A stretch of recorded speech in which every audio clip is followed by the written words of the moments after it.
32장 28절부터 42절까지의 말씀, 구약 252페이지에 있습니다.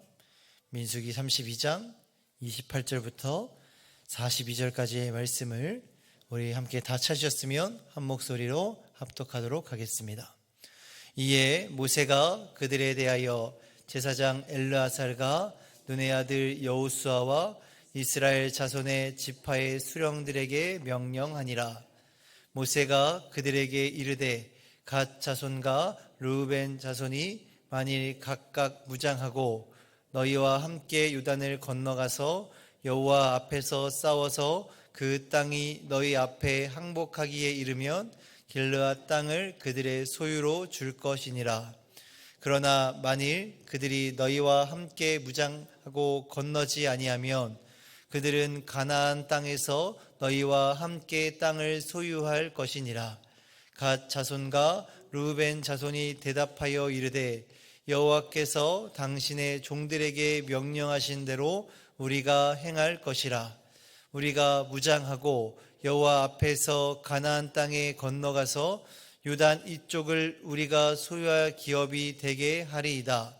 모세가 갓 자손과 르우벤 자손과 요셉의 아들 므낫세 반 지파에게 아모리인의 왕 시온의 나라와 바산 왕 옥의 나라를 주되 곧 그 땅과 그 경내의 성읍들과 그 성읍들의 사방 땅을 그들에게 주매 갓 자손은 디본과 아다롯과 아로엘과 아다롯 소반과 야셀과 욕부아와 벳니므라와 벳하란들의 견고한 성읍들을 건축하였고 또 양을 위하여 우리를 지었으며 르우벤 자손은 헤스본과 엘르알라와 기랴다임과 느보와 바알무온들을 건축하고 그 이름을 바꾸었고 또 신마를 건축하고 건축한 성읍들의 새 이름을 주었고 므낫세의 아들 마길의 자손은 가서 길앗을 쳐서 빼앗고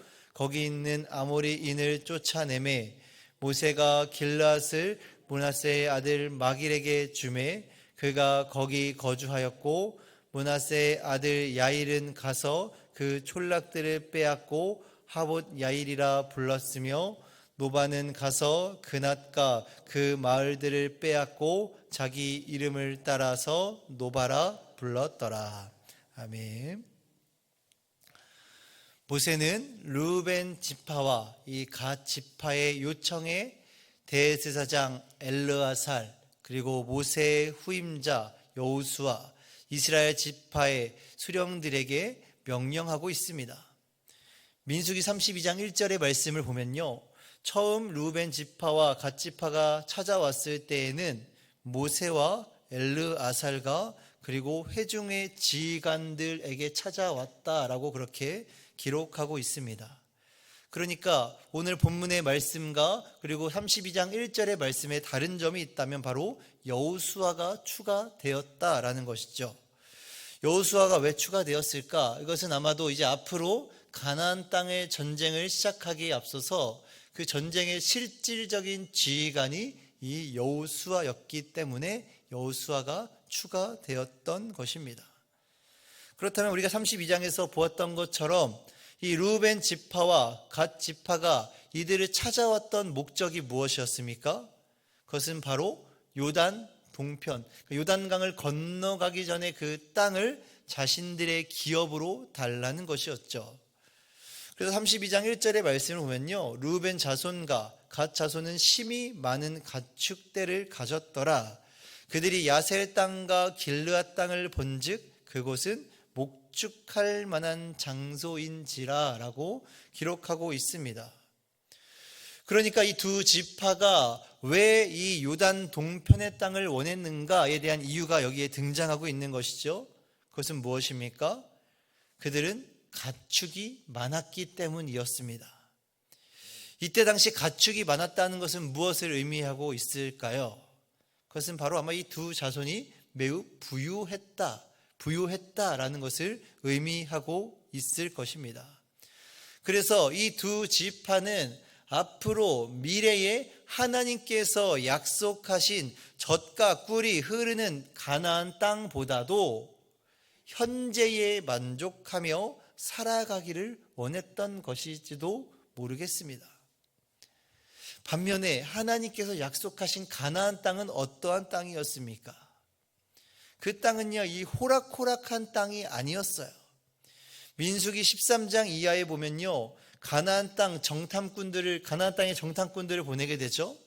여기서 각 지파별로 총 12명의 정탐꾼을 보내는데 그 중에 몇 명이 10명이 이 가나안 땅에 대해서 악평을 합니다. 하나님께서 젖과 꿀이 흐르는 땅이라고 약속하시고 그들에게 주시리라고 약속하셨음에도 불구하고 이 12명 중에 10명이 이 땅에 대해서 악평하면서 우리가 그들이 보기에 무엇 같았다? 메뚜기 같았다. 우리가 전쟁에서 이길 수 없을 것이다 라고 그렇게 평가를 내릴 정도로 객관적인 전력에서 보면 이스라엘 백성들이 이 가나안 땅을 차지할 확률은 그렇게 많지 않았습니다. 근데 이러한 상황에서 이 12지파 중에서 이 2지파가 빠진다라는 것은요, 이 다 같이 힘을 모아도 객관적인 전력에서 이길 수 있을까 말까 한 그 상황에서 이 2지파가 빠져버린다? 이것은요, 이스라엘 입장에서는요, 적지 않은 타격이었을 것입니다. 이러한 상황에 2지파가 찾아왔을 때 이 이스라엘 지파들의 상황은요, 아마 이 전체 사기적인 측면에서도 큰 타격을 주었을 것이에요. 이러한 모습을 보고 하나님께서는 자신들의 족속만 생각했던, 현재에 안주하려고 했던 이 2지파의 모습, 공동체 의식이라고는 전혀 찾아볼 수 없는 이 2지파의 모습에 분노하셨죠.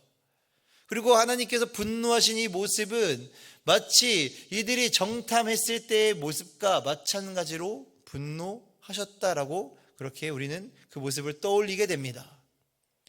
이러한 상황 속에서 이제 어제 새벽 예배 때 살펴보았던 것처럼 이 2지파는 새로운 제안을 하게 되죠. 그것이 무엇이었습니까? 전쟁을 치러야 하는 인원을 제한 나머지 인원들은 본인들이 이야기한 땅에 남아있고 자신들 전쟁을 치러야 하는 인원들은 선발대로 가나안 전쟁이 끝나기 전까지 돌아오지 않겠다라고 그렇게 제안하고 있습니다. 그리고 오늘의 본문에서는 이들의 제안을 다시 한번 모세가 이스라엘 지도자 그리고 대제사장 엘르아살 그리고 차기 지도자였던 여호수아 그리고 모든 지파의 지휘관들 앞에서 재확인하며 선포하고 있는 장면입니다. 그리고 이로써 이들의 제안은 공식적으로 이루어지게 된 것이죠. 이 루벤 지파와 갓 지파의 요청이 이루어진 것은 단순히 최고 지도자들 사이에서 이루어진 그 사이에서만 이루어진 약속이 아니었습니다. 우리가 29절과 32절 그리고 그 이전의 말씀에서도 계속 반복되어 등장하고 있는 말씀, 하나님 앞에서 이 말씀이 의미하고 있는 것은 무엇이냐면요, 바로 이들이 체결한 이 약속은 바로 사람들 사이의 약속일 뿐만 아니라 누구와의 약속입니까? 하나님과의 약속이었다라는 것을 우리는 기억해야 하는 것입니다. 그래서 우리가요, 이 믿음의 공동체 안에서 이루어지는 그 약속들은요, 사람과 사람 사이에 이루어지는 약속이기 이전에 누구와의 약속입니까? 하나님과의 약속이다라는 사실을 우리는 분명히 기억해야 해요. 저도 참 기억력이 좋지 않습니다. 그래서 이 교회 안에서도 마찬가지고요, 사람들 사이에서 어떤 약속들을 하고 나서 잘 기억하지 못해요. 그래서 기록하죠. 누구누구와 이러한 약속을 했다. 제가 담당하고 있는 청소년교회 친구들에게도 저는 어떻게 무슨 약속을 합니다. 제가 잘 기억하지 못해요. 적지 않으면. 그래서 꼭 적어놓고 기억하려고 지키려고 노력합니다. 그것이 왜 그러냐? 물론 그 사람과 사람 사이의 약속이기도 하지만 제가 하는 이 약속, 이 믿음의 공동체 안에서 했던 약속은요, 하나님과의 약속이라는 사실을 기억하기 위해서예요. 근데 사람은요, 이렇게 기록하지 않으면 까먹고 종종 잃어버리게 되지만요, 이 완전하신 하나님은요, 우리가 무심코 했던 이 약속일지라도 하나님은 기억하고 계신다라는 거예요. 이 두 지파의 제안이 이루어졌습니다. 그리고 나서 본문 33절의 말씀을 보니까 조금 특이한 점을 발견하게 돼요. 모세가 갓 자손과 르우벤 자손과 요셉의 아들 므낫세 반 지파에게 라고 33절 말씀에 등장하고 있죠. 처음 모세와 엘르아살과 그 지휘관들을 찾아온 지파는 두 지파였어요. 르우벤과 갓 지파였습니다. 그런데 33절의 말씀을 보니까 어느 지파가 등장하고 있습니까? 므낫세 중에서도 반 지파. 그러니까 므낫세 한 2분의 1 지파의 의미의 반 지파이죠. 이 므낫세 반 지파에게도요, 이 요단 동편의 땅이 분배되어진 것을 보게 돼요. 이전의 말씀을 보면요, 그 어디에도 므낫세 지파가 찾아와서 이 르우벤과 갓 지파처럼 이 요단 동편의 땅을 달라고 이야기한 본문을 찾아볼 수가 없어요. 그렇다면 이들이 직접 요청한 것도 아닌데 왜 이들에게 땅이 분배되었을까요? 그 이유를 우리가 정확하게 살펴볼 수는 없지만 아마 많은 성경학자들은 오늘 우리가 본문의 39절과 42절에서 읽었던 것처럼 므낫세의 몇 자손들, 몇 가문들이 이 땅을 점령하는데 혁혁한 공을 세웠기 때문에 암묵적으로 이 땅을 보장받은 것이다 라고 그렇게 성경학자들은 추측하고 있습니다. 그러니까 이미 르우벤과 갓 지파가 이 요단 동편의 땅을 요청하기 이전에 이미 므낫세의 이 반쪽 지파에게 이 땅이 보장되었던 것이고, 오늘 본문은 그 이후에 르우벤과 갓 자손에게도 이 땅이 약속이 체결되어지고 보장된 것입니다. 그래서 우리가 32장에 이 요단의 동쪽 지파들에 대한 설명이 나오면서 이 본문의 내용들을 보면요, 다 모든 것들이 다 은혜롭게, 다 평화롭게 이루어진 것으로 보입니다. 모든 것이 다 좋게 끝난 것으로 보여요. 물론 처음에 르우벤 지파와 갓 지파가 찾아왔을 때 혼란스러움도 있었고 하나님의 분노하심도 있었지만 그마저도 그들의 전쟁의 선봉에 서겠다라는 그 약속으로 잘 마무리된 것으로 보여요. 그런데요, 우리가 여기서 기억해야 할 또 다른 사실이 있습니다. 그것이 무엇이냐? 이들이 요청한 땅은 하나님이 그들에게 약속하신 기업이 아니라는 것이에요.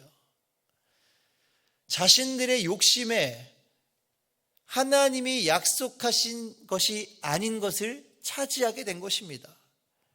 물론 우리가 이렇게 해석할 수 있죠. 하나님께서 허락하셨기 때문에 결론적으로는 다 괜찮은 것처럼 보입니다만, 이 나중에 이 두 지파의 역사를 보면요, 이것도 그렇게 좋은 결론으로 내려지지 않는다는 것을 우리가 보게 됩니다. 이 두 지파가 차지한 이 요단강의 이 두 땅은요, 후에 많은 이방인들의 침략이 있었습니다. 그러니까 이 땅은 평안할 날이 없었어요. 이스라엘 주변의 많은 국가들의 전쟁과 어떤 군사, 정치, 경제의 각축장이 되어서 엄청난 고난과 시련을 겪은 땅이 되었습니다. 겉으로는 참 비옥해 보이고 평안한 정말 풍요로운 땅이었습니다. 마치 창세기 13장 10절에 기록하고 있는 이 아브라함과 그의 조카 롯이 헤어질 때 롯이 선택한 이 소돔과 고모라 땅과 같은 땅이 바로 이 요단 동편 땅이었어요. 사람의 눈엔 참으로 좋아 보였지만 그것은 일시적인 풍요로움에 불과했던 것입니다. 오늘 이 자리에 모이신 우리 사랑하는 성도님들, 하나님께서는요, 각 사람에게 맞게 베풀어 주시는 하나님의 은혜와 축복이 있어요. 우리가 은사와 달란트도 각 사람에게 따라 다르게 허락해 주시듯이 우리 각자마다 주시는 그 베풀어 주시는 복이 다 다르다라는 것입니다. 한번 생각해 보십시오. 과연 하나님께서 나에게 어떠한 복을 내 인생 가운데 허락해 주셨는가? 그 허락해 주신 복을 다른 사람과 비교하며 살아가지 않았는가 한번 스스로 돌아보아야 할 것입니다. 하나님이 나에게 주신 그 복에 자족하며 살아갈 수 있는 우리 성도님들이 되시기를 바랍니다. 우리가 세상을 살아가면서 수도 없는 약속들을 하고 살아갑니다. 이 약속들은요, 교회 안에서만 뿐만이 아니라 우리가 믿지 않는 사람들과의 그 약속도 마찬가지예요. 부득이한 상황이 아니고서는 약속을 꼭 지켜야 합니다. 사람으로서 당연한 도리죠. 이 약속을 제대로 이행하지 않는다면 법적인 책임도 사람들의 신의도 깨지게 되는 것이죠. 하나님께서는요, 약속을 이행한 르우벤과 갓 자손에게, 지파에게 약속대로 그 요단 동편의 땅을 허락해 주셨어요. 이 두 지파에게 있어서 이 허락된 땅을 받았다라는 것은 큰 축복이었을 것입니다. 하나님의 언약, 하나님의 약속은 신실합니다. 민수기 24장 19절에서도 하나님은 사람이 아니시니 거짓말을 하지 않으시고 인생이 아니시니 후회가 없으시도다. 어찌 그 말씀하신 바를 행하지 않으시며 하신 말씀을 실행하지 않으시랴라고 말씀하고 있습니다. 사람은요, 거짓말도 합니다. 후회스러운 일을 할 수도 있습니다. 하지만 하나님께서, 완전하신 하나님은 거짓말을 하지 않으시고 후회 있을 만한 일들을 하지 않으시는, 반드시 약속하신 바를 이루시는 신실하신 하나님이심을 믿으시기를 바랍니다. 비록 두 지파의 터무니없고 이기적인 요구였지만 이마저도 하나님께서는 허락하셨습니다. 그리고 그 약속을 이행하셨어요.